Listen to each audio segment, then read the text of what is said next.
Morning and welcome to the Random Focus. Our focus for today will be statement of purpose. This will be the heart of your visa application if you want to come here to Canada as an international student. So I'll be reading my statement of purpose to you guys, and just an FYI, this was purely done by me and good old Grammarly and Microsoft Word. So I did not hire anybody, I just wrote it myself.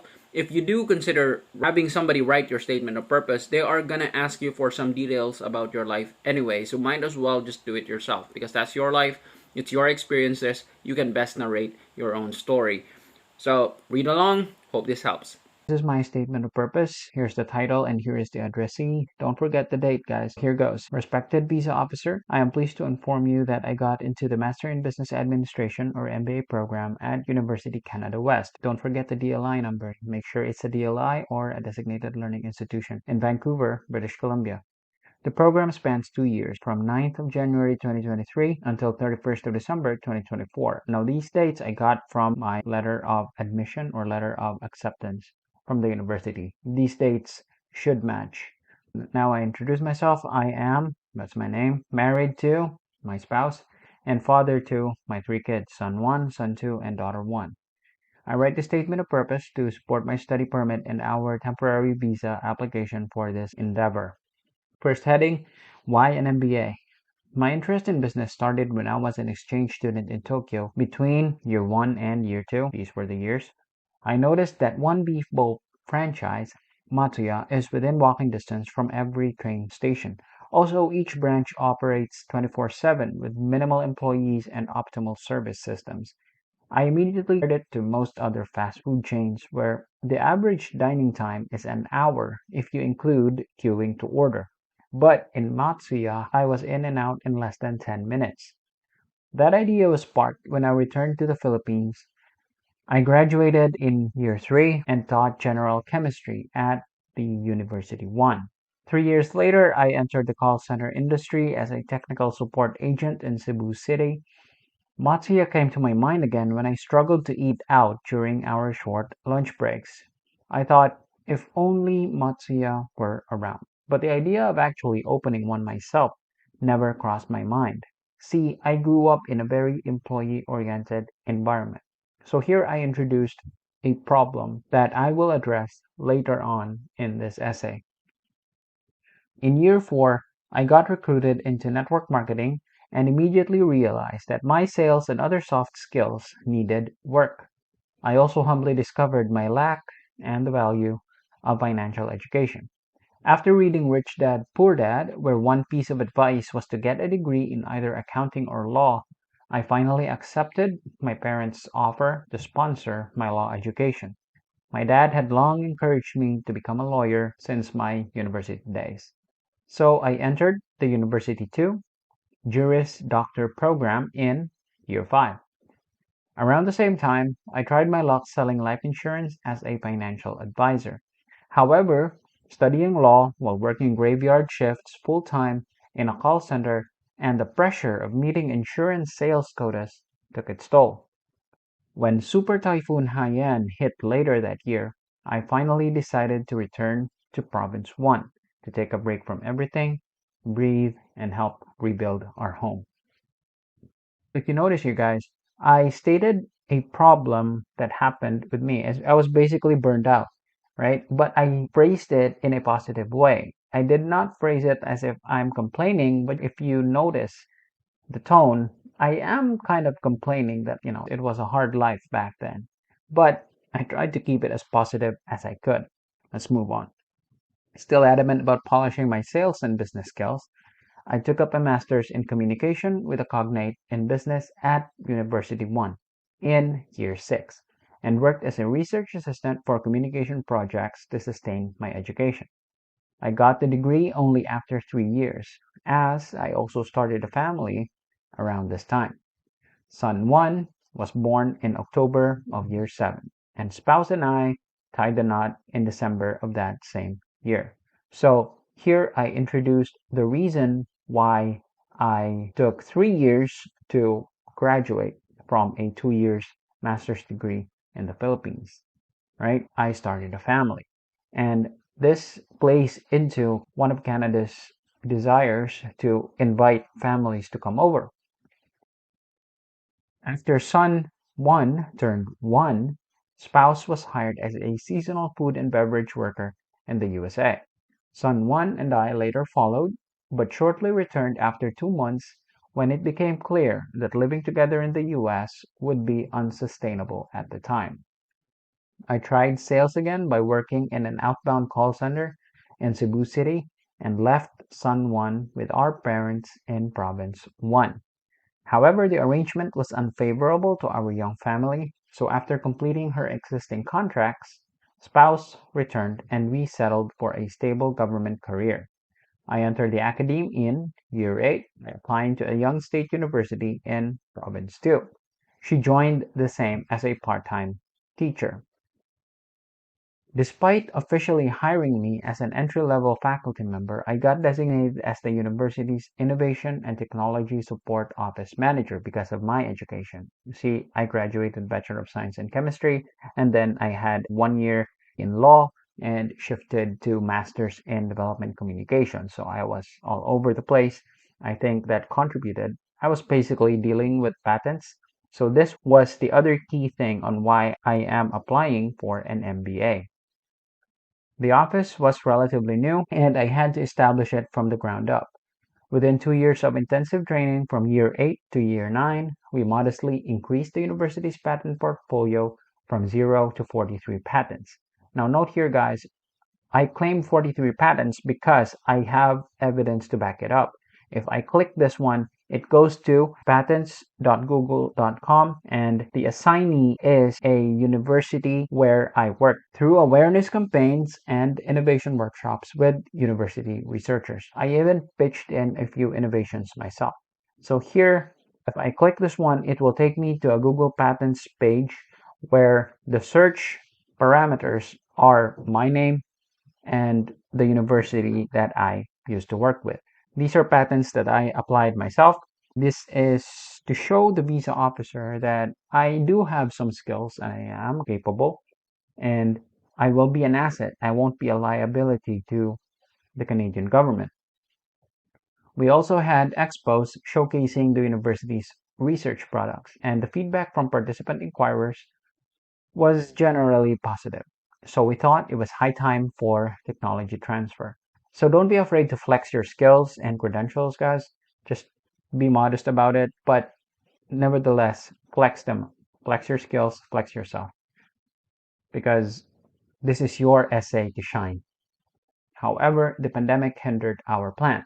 More importantly, we operated in the context of public administration, rife with the tedious government bureaucracy. So this one is another document where it shows how intellectual property transfer in the country is slow and very bureaucratic.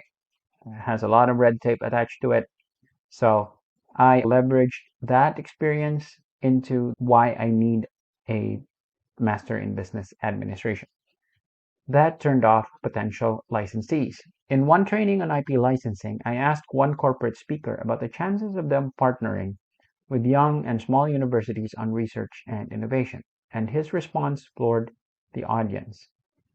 Actually, all of our technology is generated in-house, so if you approach us with a really good innovation, we'd most likely just pirate your faculty inventor into our ranks rather than deal with all the bureaucracy of establishing a partnership.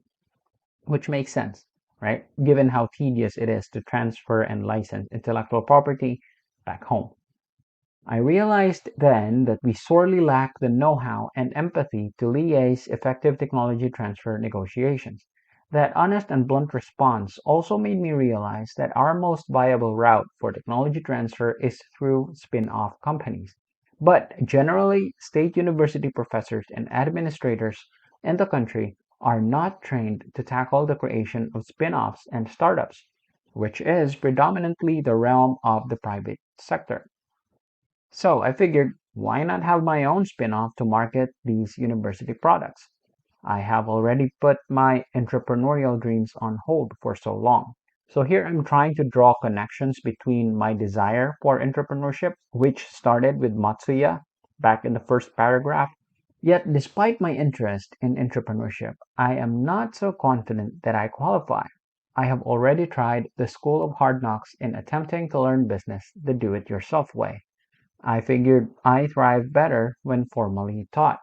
My somewhat stellar education record, but mediocre network marketing and insurance sales performance made me believe this to be the case. If you do remember, I mentioned in the early paragraphs that my network marketing skills were very, very lacking, and my insurance sales performance was more or less mediocre.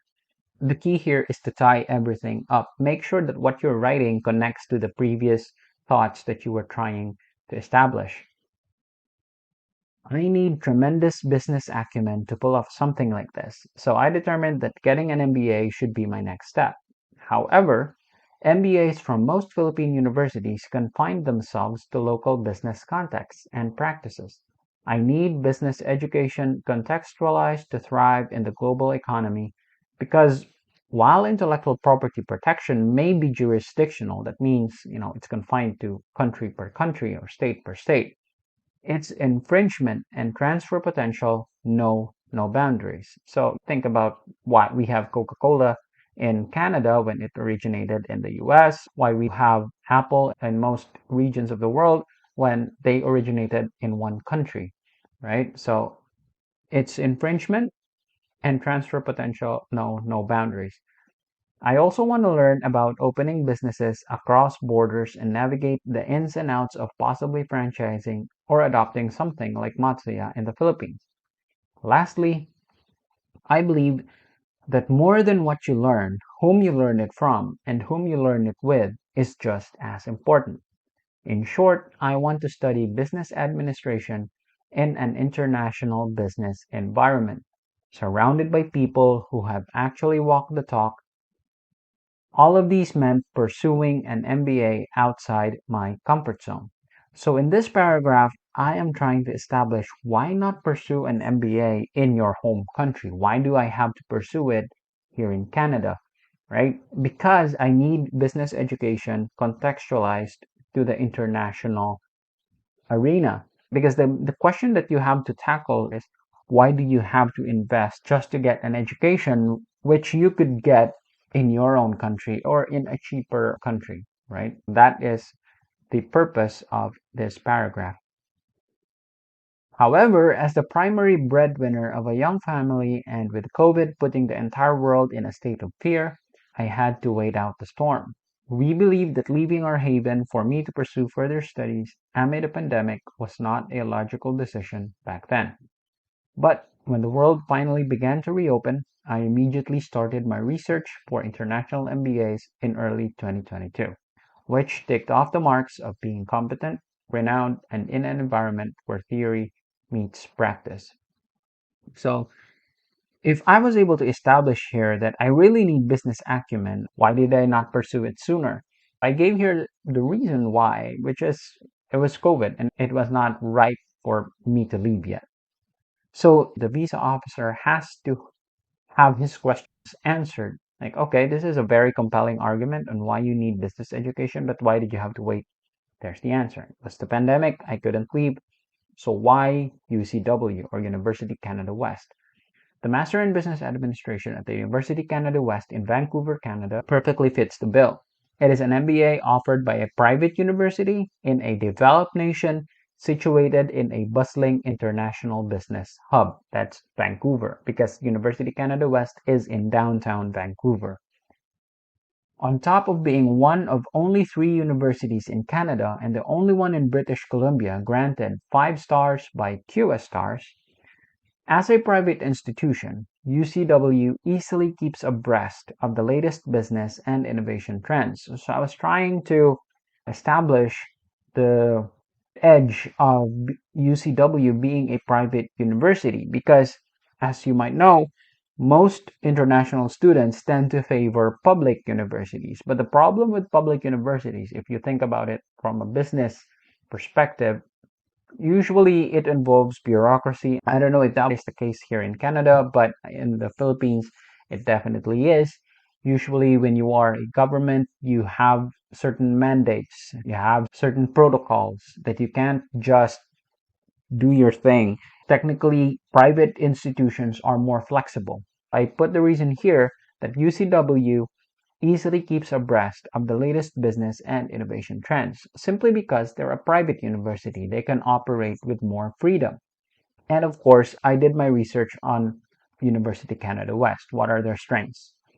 Their membership in the global university systems, which comprises other prominent institutions like the London School of Business and Finance and the Toronto School of Management, ensures this is the case.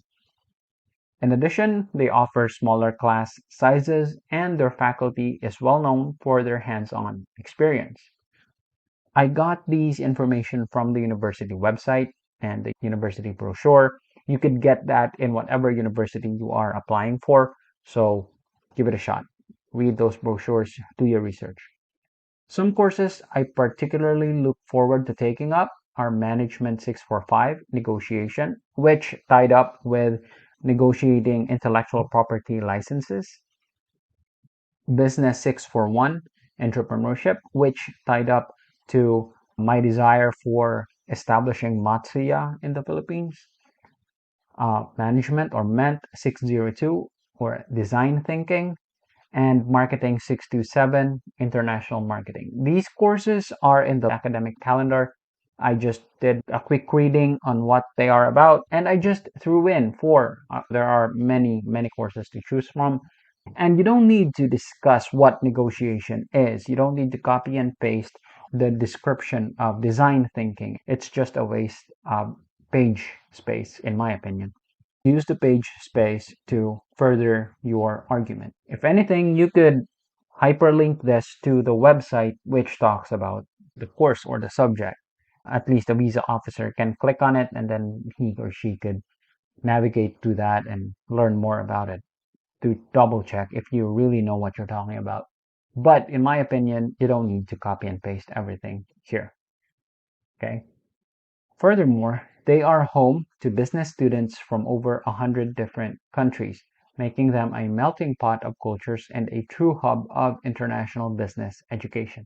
You see, one of the criticisms of the University Canada West is that it's not really a university for Canadians. It's a university for international students because the students there are almost 100% international students. You can barely see Canadians in there.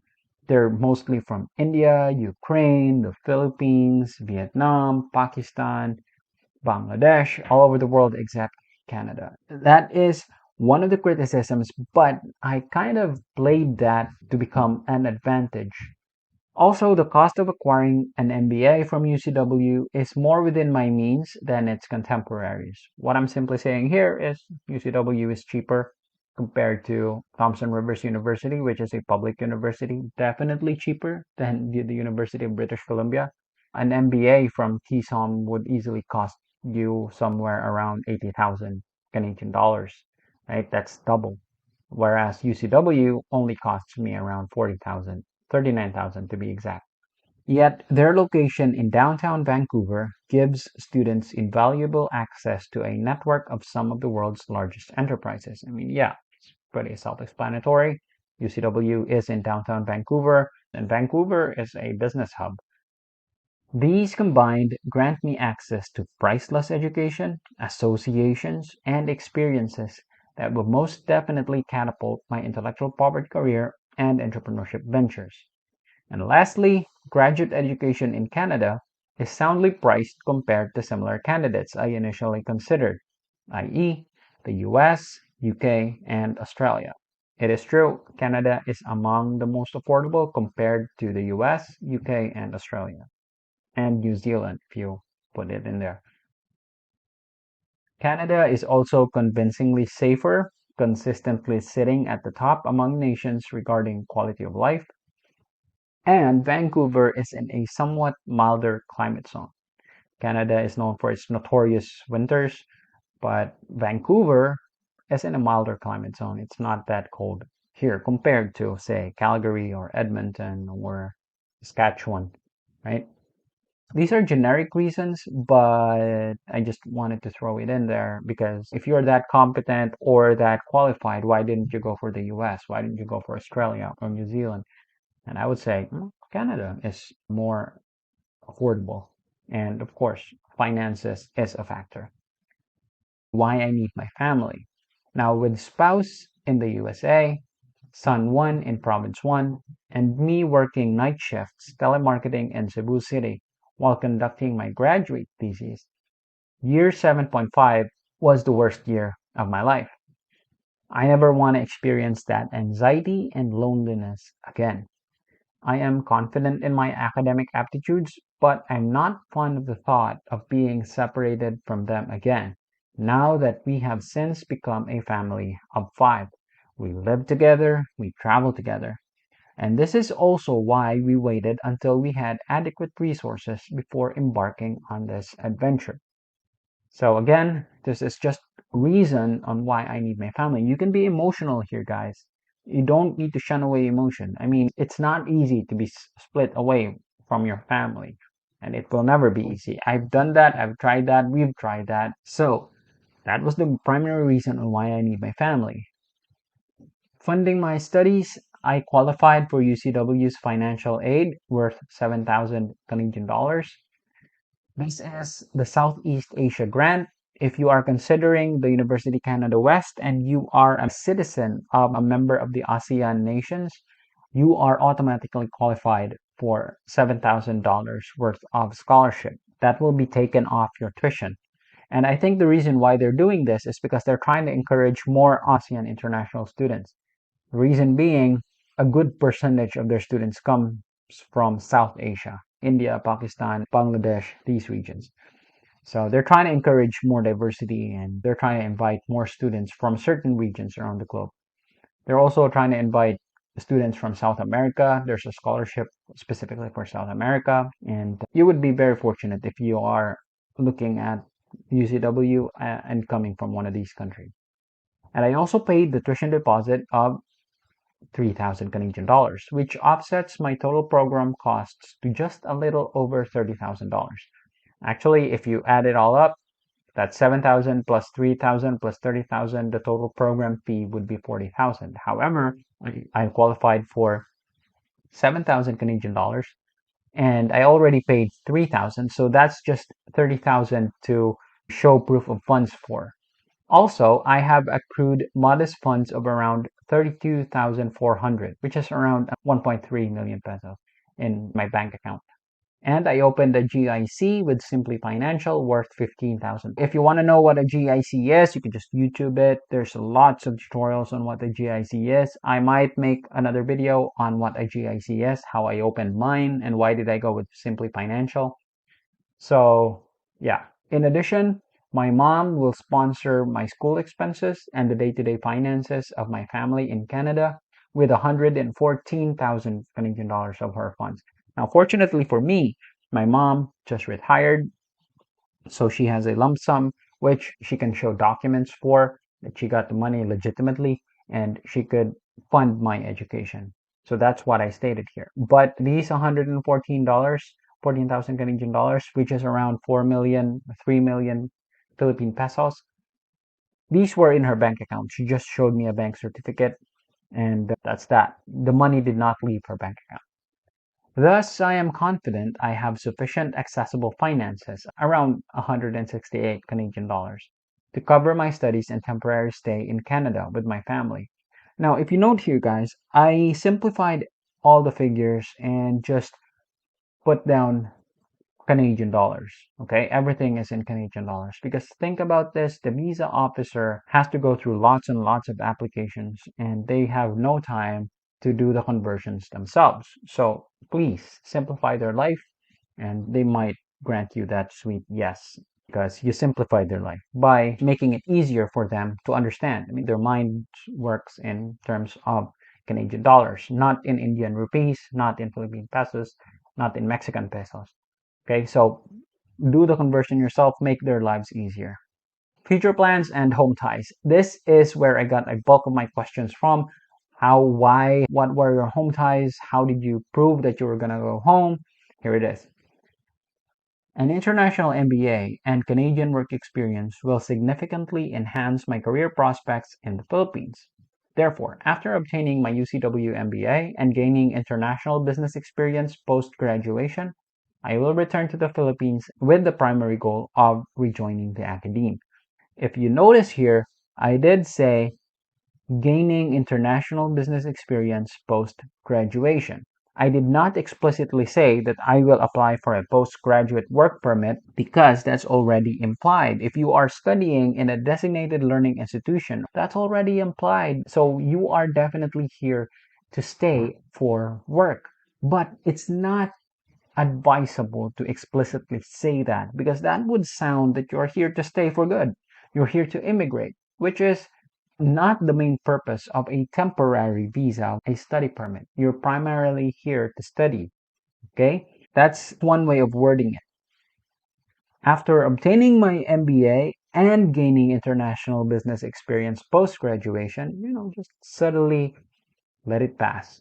I will return to the Philippines with the primary goal of rejoining the academe. While I am deeply grateful to University 3, which grew with me in the last 4 years, it is time for pursuits more aligned with my interests. Province 2 is an agricultural province, while my intended business ventures veer toward urban setting.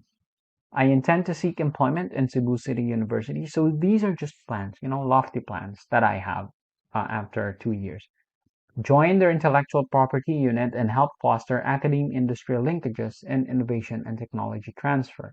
One of the reasons that I'm trying to establish here is back when I was a manager for the intellectual property unit, we were having a hard time because we didn't know what it's like to be in the shoes of a businessman. That's the basic thought. One of the avenues of accomplishing this would be to create my own spin-off company to market the many food technologies most state universities in the Philippines are fond of developing. This is more niched information. You might know this, you might not know this, but this is something that is unique to me. Go personal with your experiences. You lived your own life, you have your own experiences. Just say it in a positive way.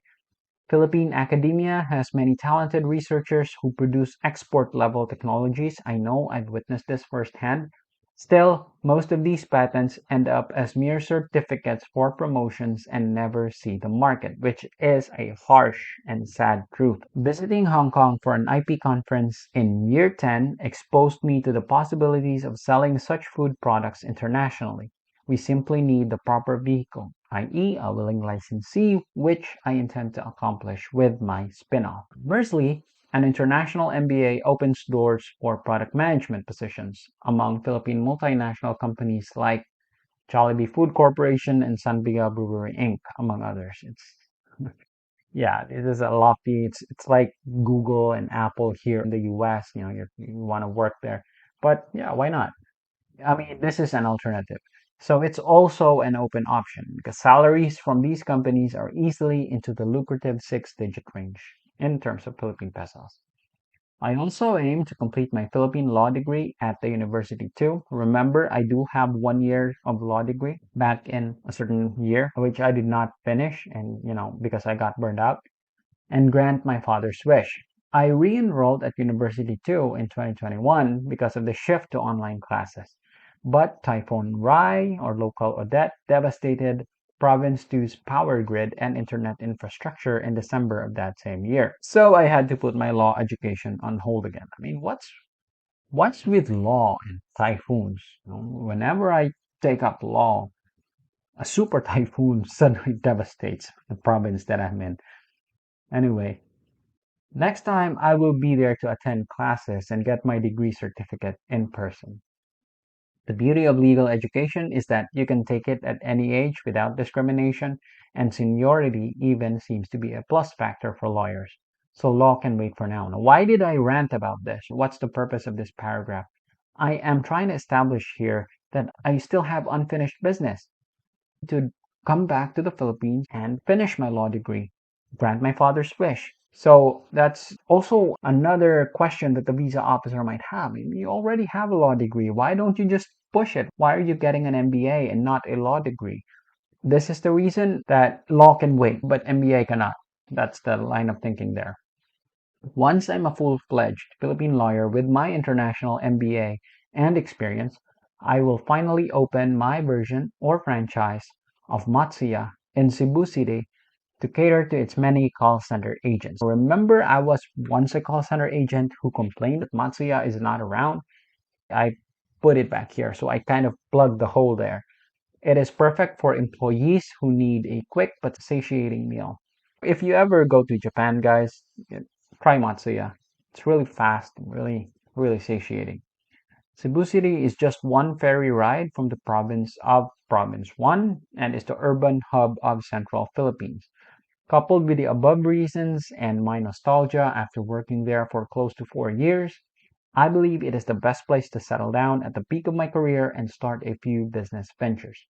The Philippines' overall solid economic fundamentals as an emerging market make investing in Cebu City a worthwhile bet. So here I'm just trying to convince the visa officer that the Philippines is worth investing. These are the reasons, reason 1, 2, and 3. I established a problem and now I'm beginning to solve those problems with my future plans, which an MBA will accomplish. The Philippines will always be our home. So this one is now part of the material home ties that I am trying to establish here.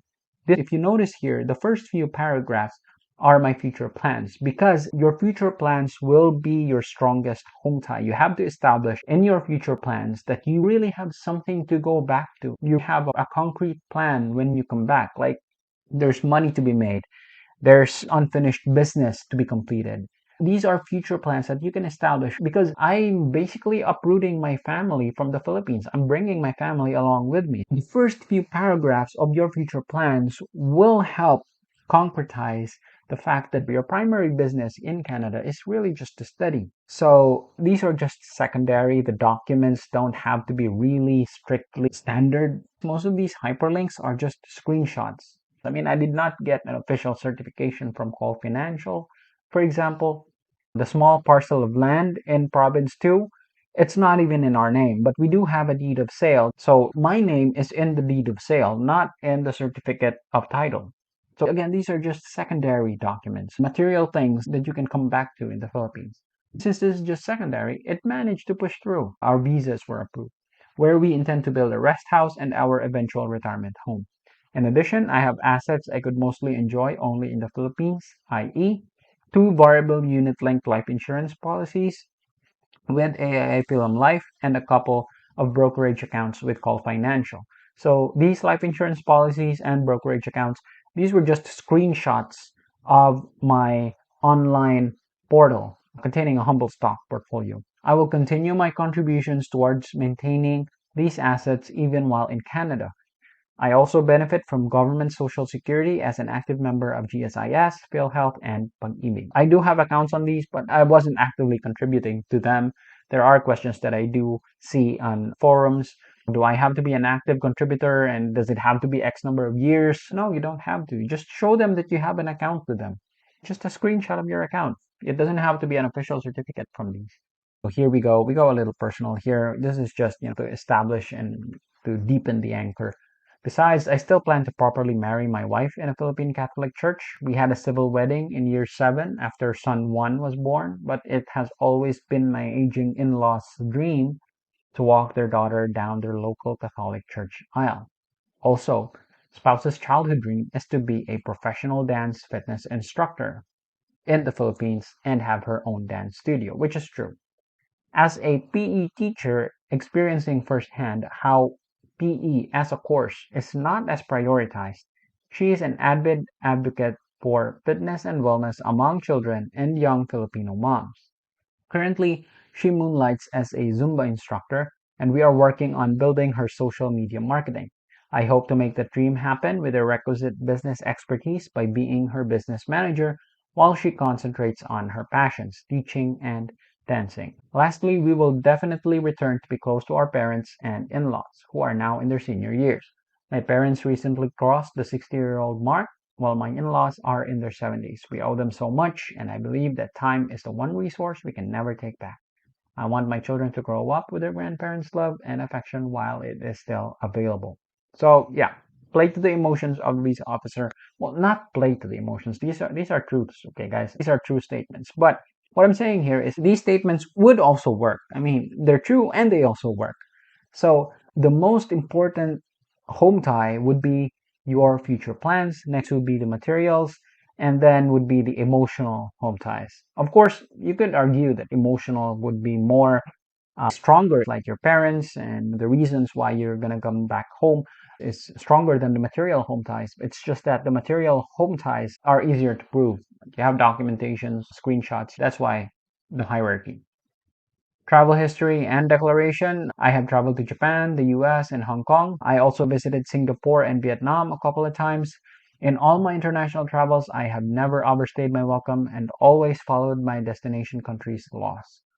It is an honor to be one of the thousands of international students accepted into Canadian institutions for the January 2023 intake. I have been a law-abiding citizen of the Philippines and never had a criminal record. I assure you of my genuine intention to study in Canada and that I will not be a liability during my stay.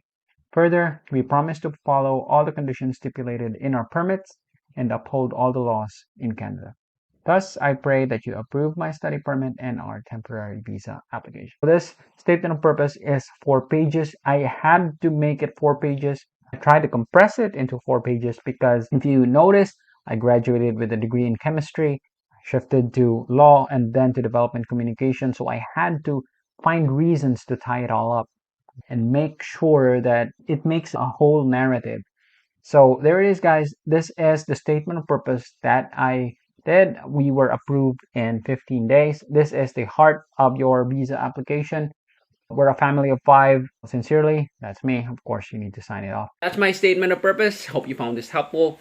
If you do find this helpful, please do like and subscribe. If you've noticed, I am a family guy. I came here with my wife and my 3 kids. If you want to know more about how I crafted the letter of intent or my wife's equivalent of a statement of purpose, because she also had to write something on why she wants to come here, please do check this video out for her letter of intent, which I coined as the purpose of travel. Sometimes people call it letter of intent.